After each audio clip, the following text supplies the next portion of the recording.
Sa mundo naman ng pole vault, matagumpay na nakabalik sa international scene si Filipino pole vaulter EJ Obiena matapos masungkit ang bronze medal sa World Athletics Continental Tour sa China.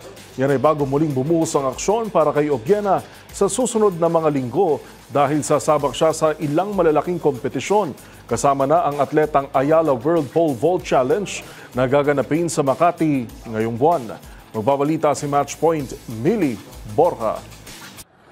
Nagbukas ng panibagong yugto si EJ Obiena matapos masungkit ang bronze medal sa World Athletics Continental Tour sa China nitong linggo, ang kanyang unang international competition makalipas ang halos 2 buwan.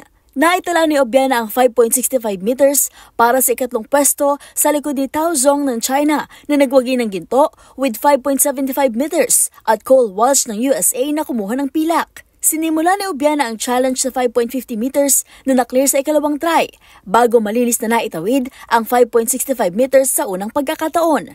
Tinangka niya rin ang 5.75 meters at 5.85 meters, ngunit nabigo na ito. Ang kompetisyon ay magsisilbing simula ng abalang buwan para kay Obiena na sasabak pa sa 2 malalaking palaro, kabilang ang atletang Ayala World Pole Vault Challenge na gaganapin sa Makati ngayong buwan.